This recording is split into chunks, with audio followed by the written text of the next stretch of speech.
I think I know what my next video is going to be about. Tatsuki Fujimoto, the man who has been claimed by many to be one of the greatest mangakas of the current generation, because this man does not miss! From every one-shot to serialized manga, there is a level of quality you can expect from Fujimoto's work. I'm not even that big of a Fujimoto fan, but I can't say this man has ever written anything bad because this man does not miss! His most famous work being Chainsaw Man, a serialized manga in the one and only Weekly Shonen Jump, published alongside huge titles like Jujutsu Kaisen and Hell's Paradise, and part 2 is still ongoing as of the recording of this video in Jump's second publication, Jump Plus, where you can find... You know Chainsaw Man. I don't have to explain what Chainsaw Man is to you.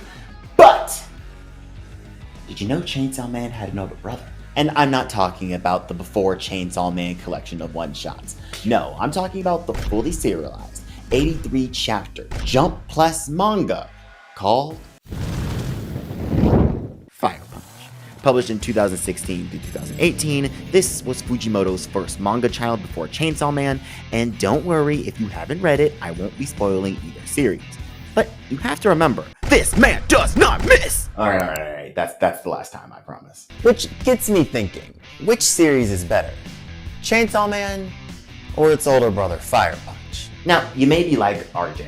Of course you think Chainsaw Man is better. You own the entire series. Just got number 14 today. But I assure you, I at least own one volume of Fire...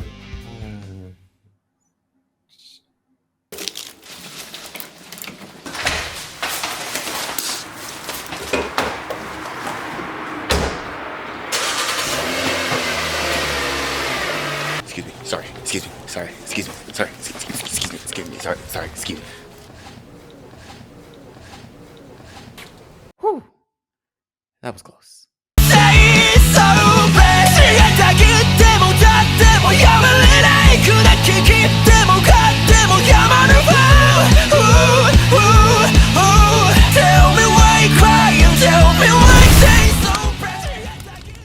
So how do you even begin to compare two different series? Well, a good place to start is the story and concepts themselves. For context though, Fire Punch's story is completed and Chainsaw Man is not. So I'll only be comparing the first part of Chainsaw Man, that being the first 97 chapters, sorry Asa fans, to Fire Punch, since they're around the same length anyway. And I will try to stay clear of manga spoilers for anime onlys, but if I do, I will put a spoiler warning. But let's start with Fire Punch, since this is the title I assume most of you are not familiar with. Fire Punch's concept is interesting. We have this frozen world. An endless winter caused by a being known as the Ice Witch. Guess she was letting it go. I'll move on. You see, in this world, people receive blessings, special abilities allowing them to do whatever. Typical shonen stuff, that is, until you meet Agni and his sister Luna, who have the ability to regenerate. All seems normal until you discover incest. No, don't clap. Who invited the Oshinoko and Isekai fans? Until you discover that Agni and Luna are using their powers of regeneration to chop off their limbs and feed the hungry villagers who can't produce food anymore because Ice Witch let too much go.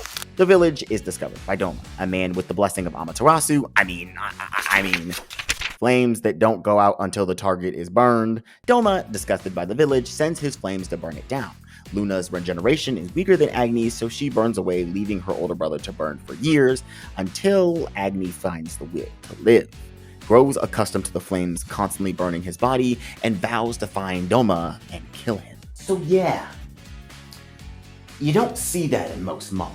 And the journey this takes Agni on leads him straight into this hell-bent ice world society filled with corrupt governments, terrible experiments, a giant mech, cause why not? And nut job after nut job after nut job, because everyone has lost their damn minds. But some of them we love anyway. Honestly, it's really surprising the amount of R-rated shit Fujimoto got away with in this manga. Oh my god. Dear lord. But the way this fucked up world is constructed is so fascinating that I can't stop reading. For example, if you think having a blessing would automatically put you on the top of the food chain, you could be someone like Doma, or you could be someone like Agni, or you could be used to fuel the city, or you could be constantly fighting for your life. This manga is pure chaos, and Fujimoto achieves this by having no fundamental hierarchy. Sure, there are organizations, but just like Agni's village, no matter how big they are, they can be there 1 minute and gone the next. Everyone, and I do mean everyone, is suffering from this endless winter. Now, as you can see from this hierarchy chart I graphed for you, it's Ice Witch up here, and everyone else fighting to survive down there. Just when you think this manga has some form of power ranking, Fujimoto burns it all the way, and you're back left guessing what's gonna happen next. Who's gonna survive, and will Agni be naked for the rest of his life? It keeps you on your toes, and it's brilliant. The apocalyptic genre is all about doing what it takes to survive and exploring the human condition, and Fire Punch is just that and then some. However, there is an argument to be had that Fire Punch goes a little too overboard with its R-rated themes at times for no other reason than shock value, like the incest. Yes, that is an actual plot point, and I have no idea why it's in there. Yeah, boss, you see this right here? Yeah, so siblings can be close without wanting to sleep with each other. I'm sorry, I'm not really following you here, what? Or the scene where this guy tries to get these kids to do things with dogs that kids should never do with dogs. Elements like this can seem a little edgy at times and may even put people off altogether. But if you can weather the storm, see what I did there? Fire Punch will offer you a great survival story about connection, dreams, and purpose. On the other hand, Chainsaw Man is a concept we've seen time and time again. There are devils in this world. Born from human fears, Denji, our pro tycoon, ends up becoming a hybrid devil human and joins a devil hunting organization to hunt down more devils. There you go, that's chapter 1. Go ahead and skip to chapter 2. We've seen this story time and time and time and time and time and time again. But Chainsaw Man isn't loved for reinventing the wheel. No, it's loved for reinventing how the wheel is explored. This is a world you know, which is why the series spends barely any time explaining it and more time giving you the same tropes but for vastly different reasons. Yes, you've seen Shonen Boy join a monster hunting group, but have you seen him join the group not just for the attention of a girl, but because he genuinely believes that getting this attention is all life is worth? Yes, you've seen the revenge character, but have you seen it carried out in a way that's so devoid of self-worth? Yes, you've seen a mentor figure, but have you seen one clearly with ulterior motives? In my opinion, this is Chainsaw Man's greatest strength, giving you a new look at tropes you love and keeping you on your toes because it feels like you're exploring something new when you're just looking at the other side of the coin. Well, I'll be. One of my favorite scenes in season 1 is when Denji is fighting the Bat Devil and he screams how his dreams matter too. For context, Denji is fighting so he can touch Power's boobs, and it's absolute cinema. Normally, our shonen protag is reaching for something righteous like friendship or a world-changing goal. And to be honest, so is Denji, at least in his mind. He doesn't want to destroy the Gun Devil like Aki. He doesn't want to save a friend like Power. He just wants to touch some tits. And yeah, to us, that's silly, but to him, a character who has received nothing of value his entire life, it's a grand goal on the scale of Hokage or Pirate King. This is not only a fun way to play on the shonen protag dream, but an actual thought-provoking way to look at what dreams are. They're not big or small. Dreams are simply ambitions. And those ambitions can lead to the satisfaction we crave, or they can lead us to questioning our dreams in the first place. I can only imagine the 15-year-old demographic this manga was published for relating to Denji's horny side, only to question their own desires by the end of the story. Well, part 1 at least. Fujimoto managed to use Battle Shonen trends to deliver a new way of thinking and looking at these stories, and it rightfully caught on and blew up. However, it takes a minute for him to cook. Chainsaw Man is a great binge, but if the current 12-episode anime is any proof, watching or reading Chainsaw Man in pieces unfortunately does not deliver the amount of hype fans have promised. The anime of Chainsaw Man has had its criticisms. You need me? Nope. And I disagree with most of them. But I do think MAPPA's biggest mistake was only making the first season 12 episodes because it's only in future parts where you see the payoff of the clever writing I mentioned earlier. And I won't spoil that payoff, but it is necessary in cementing Chainsaw Man among one of the best titles to come out of Jump in the recent decade. As it stands right now, anime onlys are left with probably what is the weakest arc of the story, and I think that is a detriment to the series because if you can't binge Chainsaw Man, you probably won't love it as much because it doesn't seem to be doing anything different from its counterparts early on. I don't know. You tell me. Let's open up the comment section for discussion.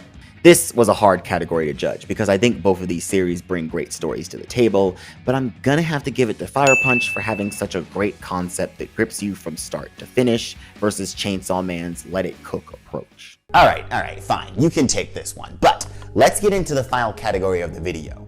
The characters. Cool, I'll start. Now wait a damn. Fire Punch's characters are chaotic. Agni just straight up doesn't understand basic human emotion outside of his rage to kill Doma. Doma himself isn't what you expect from an antagonist. He's not threatening, he's not calculating or menacing. In fact, he's actually quite tame. Yet chaos ensues every time he's on screen. Or paper. San is an annoying little shit, and spoiler, you'll grow to hate his ass, but the character I feel embodies this chaotic nature of the story more so than anyone is Togata. The writing of this character is where Fujimoto and Fire Punch shines. Togata is another human with the regeneration blessing that has been living for 300 plus years and remembers the world before it was frozen. This is the last Frozen pun of the video, I promise. He is a self-proclaimed film director and movie lover. Not only does this give Fujimoto a chance to express his obvious love for cinema, a theme that would even show up later in Chainsaw Man, but Togata is a pivotal character in moving the plot forward. I mean, it's Togata who convinces Agni to literally be the main character. Well, technically it's for Togata's film because Agni is film gold, and why wouldn't you want to make a movie out of him? But the writing is on the wall for this one. And he does this by quite literally chopping away at anyone that gets in his or Agni's way. Every time Togata shows up, you know it's going to be a fun time because you can't predict his movements. And since he's the active character moving this story forward, in a sense, this makes the story itself unpredictable. If you haven't realized by now, Togata is my personal favorite character, and yes, he is pivotal in moving the plot forward, but trust and believe there are other characters who are explored in this story. But sadly to me, none outside of the ones I named earlier really stand out. Chainsaw Man, on the other hand, has a whole cast of characters that stands out and shows out. I think what I love most about Chainsaw Man's cast is that most of the core characters are active when it comes to the overall story and moving the plot forward. And if you're Kobeni, you're doing it by accident. Denji, I already described, is a twist on dreams. Aki is a revenge story with no self-worth. Makima is a necessary evil. Power is literally all the isms and terrible traits thrown together in a blood-loving mess sent to terrorize the innocent by inconveniencing them any chance she gets. But she's cute, so we look past all that. Kobeni is a wrong place, wrong time type of girl. I'm just here for the money, get me the hell out of here. And Himeno is just a broken soul, going through the motions because she's just lost so much. And she's never beating those allegations. My point is that you can pick any member of the core cast of Chainsaw Man and write your own side story because each one of them is bringing a message home to the audience at the end of the day, and season 1 hasn't even shown you some of the best characters in the series yet. Makima is best girl though. Fight me. This is how you know you have a golden cast. Fujimoto took what he did with Togata and applied it to an entire group of characters. I read Fire Punch before I picked up a volume of Chainsaw Man, and Fujimoto's character writing has only gotten better. If I had to nitpick, I think Fujimoto's character writing in Chainsaw Man is a little too simplistic at times in terms of execution, but that does come from me personally not liking the whole leave it up to audience interpretation thing a lot of stories do. That aside, the character point is clearly going to Chainsaw Man, the series that really showed Fujimoto has what it takes to compete with the best. And we have a tie. Who saw that coming? I did. Literally everyone. Shut up. Both series are good stories, and if you like one, you should definitely check out the other. I think I've analyzed each series enough, but taking into account the story, characters, world, execution, climactic moments, etc., I have to give it a Chainsaw Man because while Fire Punch has the better story, it's very clear that Fujimoto learned from his mistakes in Fire Punch and became a better writer for it in Chainsaw Man. Tatsuki Fujimoto is a name that will not be going away for a long time. And I feel like every anime or manga fan should at least check out his stories to see what they have to offer.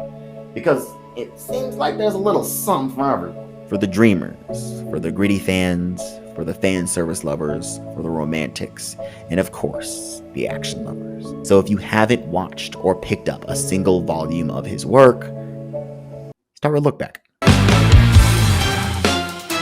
Yo, if you want to hear me talk about more anime, then click on this video where I compare FMA to Attack on Titan. And if you want to learn some fun anime facts that you did not know, demographics versus genres is right there. A lot of you need this video, trust me. Thank you so much to our patrons who got to watch videos like this early, and follow us on socials when we stream. As always, my friends, thank you so much for watching. I'm RJ Lane, and this has been All the Rise.